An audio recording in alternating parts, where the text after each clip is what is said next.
აბსოლუტურად ყველა მოსამართლე მიიღო ის რაც გვინდოდა რო გვეთქვა ყველა მოსამართლეს შესვლისთანავე და გასვლისთანავე ხედავდა ხალხის პროტესტს, დედებს, რომლებიც ნამდვილად არიან ერთ-ერთი ყველაზე დიდი ძალა და მათ სურთ თავიანთი შვილების უკანონო პატიმრობიდან განთავისუფლება. მათი უკანონო გადაწყვეტილებების გამო დღეს საქართველოში ყავს 50-მდე პოლიტპატიმარი, რაც არის მიუღებელი ჩვენი ქვეყნისთვის და ამ ბიჭების დაკავება არის სრული მოაზრობა.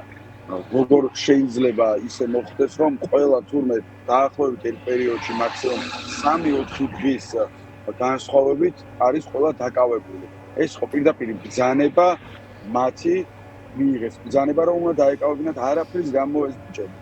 ყველა სხვადასხვა გარემოებაში არაფერს არ აშავებდა, უბრალოდ აიყვანეს და დააკავეს. ეს არის სრული დიქტატურისკენ მიდის ჩვენი ქვეყანა, მე მგონი უკვე ვართ, ეს მიდის აღარ არის ჩვენთვის კარგი სიტყვა. თქვენ საქმეზე მინდა გკითხოთ და ბოლო დღეებში სხვა საქმეებზეც ასეთი ტენდენცია შეინიშნება, რომ პროცესის დროს მოულოდნელად არის მოთხოვნილი პატიმრობა და შემდგომ უკვე მოსამართლე იღებს ჯარიმის გადაწყვეტილებას. ესეც ხომ არ შეიძლება რაღაც რა სიმპტომს აჩვენებს ეს? ხომ არ შეიძლება იმის ჩვენების დემონსტრირება, რომ თითქოს მაინც და მაინც ასე მოსამართლეს შესაძლოა გულისხმიერიც იყოს ზოგიერთ შემთხვევაში.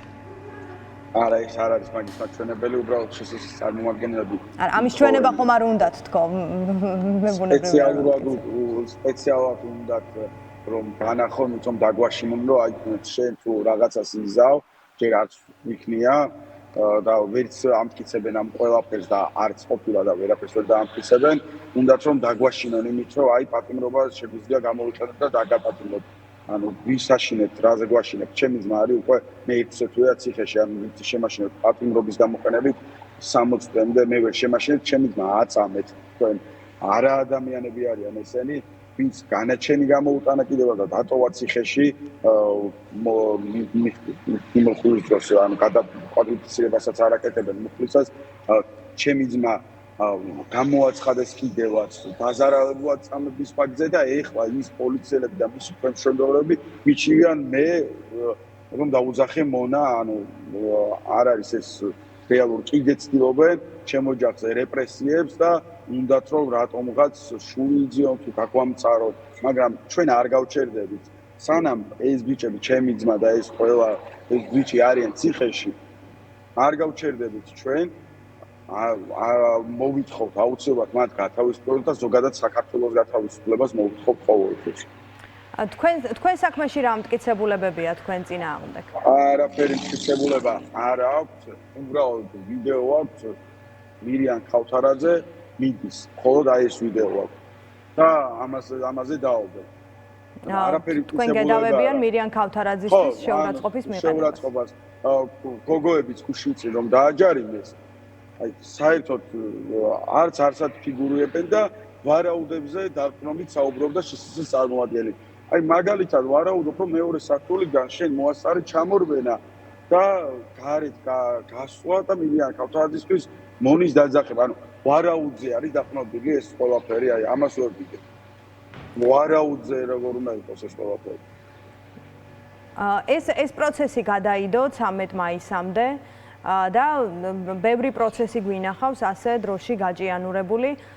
აქ შეიძლება რაიმე სხვა განზრახვა ვიპოვოთ, გარდა იმისა, რომ აჭიანურებენ რაღაცნაირად ეს არის წნეხი მათ შორის თქვენზე, განსაკუთრებით ალბათ, როცა ოჯახში ორივე ხართ სამართლებრივი დევნის, ასე ვთქვათ, ობიექტი, თუ უბრალოდ იმის გამო, რომ მტკიცებულებები არ არსებობს.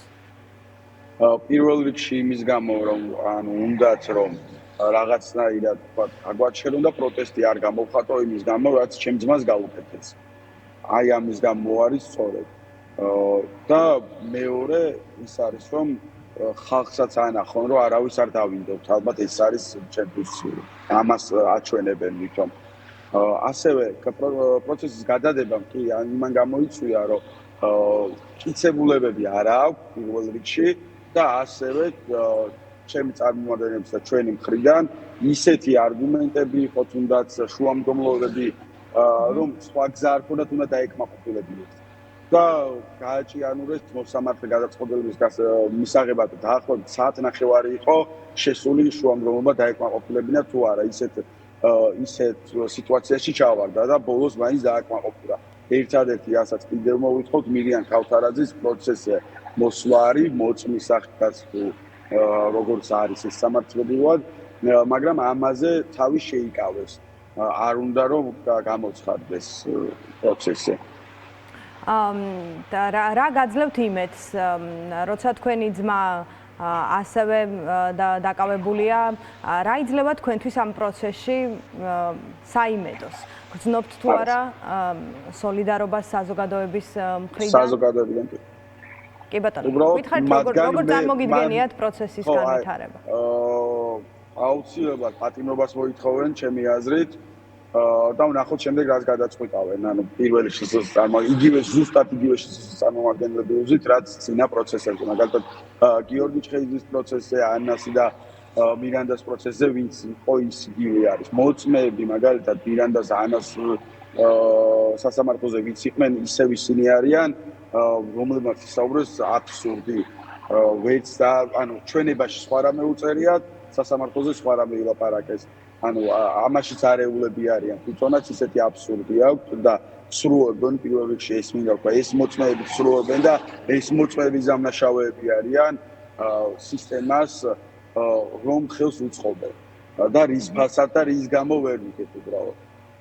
ჩემზეც ანალოგიურად მე ხა სამართალს ამ სასამართლოში ვიცი ზუსტად როგორ ვიპოვი სამართალს მხოლოდ იმ შემთხვევაში ვიპოვი თუ დავინახავ ჩემს ძმას გარეთ ასევე იმ დანარჩენ ბიჭებს და ქალბატონ ზიას რომლებიც არიან პატიმრობაში არაფრის გამო რავი გუშინ წინ გოგოების პრომაზეც დაზარავდა მანდატურებისგან მარიამ შუშანია ხელით ეხლაც აქვს შეხვეული არა დაკიდებული აქ ასე ვთქვათ დაზარავა ანუ ჩვენს ამ დალურჯებებიც აქვს ზოგ ადამიანს და ნახეთ კიდევაც ბიჭს როგორ აწვებოდნენ ეს ხელიედო ხელზე რაც მიუღებელია ყველაფერი მანდატურის სამსახურიც კი რაღაცა ძალიან აგრესიით იქცევა ამ ბოლო დროს როცა არავის პრეტენზია არ აქვს მაგრამ მანდატურის სამსახურია და არავის პრეტენზია არ აქვს გვისვავენ პოლიციელებს და შსს წარმომადგენლებს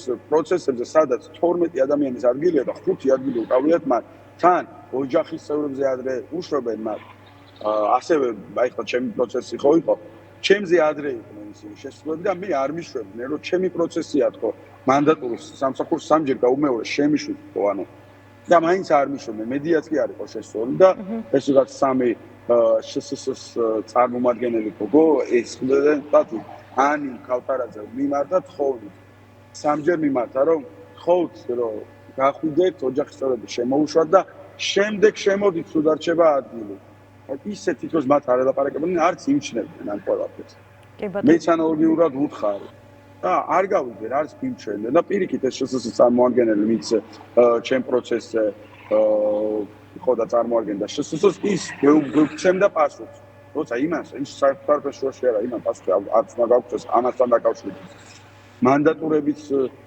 ამბობდნენ რომ ჩვენი ბრალი არ არის რომ შემოყვანოთ თქვენ ხო მანდატურები სასამართლოს დომის დარბაზში მიმდინარეობას უნდა ადევნებდნენ თვალყურს წესით მაგრამ ამასაც არ უყურებენ არ ვიცი საიდან შემოვიდნენ რას არ ვიცი საიდან შემოვიდნენ თვითონვე აღნიშნეს შემდეგ ჩანს რომ სხვა პროცესებზეც ასე ვნახეთ ეს რაღაც ერთგვარი ტაქტიკა რაც პირიქით ასევე ხმაური შემქმნელიც არის პროვოკაციას აკეთებენ რატო რა დავალება ვერ მივხვდი რატო აკეთებენ ამ პროვოკაციას ვერ მივხვდი შემდეგ რომ შეგვიცვალეს დარბაზი და 150-იან კაცს დარბაზში ვიყავით დაახლოებით დარჩა 10 ადამიანის ადგილი შემდეგ მე ის 3 თუ 5 გოგონა ვერ დავინახე დარბაზში ძალიან მაინტერესებდა მაგრამ შემოვიდნენ პოლიციელები სხვები ვისაც არავის არ ქონა პრობლემა იყვნენ ისმდნენ ამას პრობლემა არ გვაქვს ჩვენ როცა შევალთ გამსწრები ოჯახის წევრები როცა შემოვიდნენ მე შემოვიდნენ თუ ადგილია რა პრობლემა ამას პრობლემას ჩვენც ვერ ვხედავთ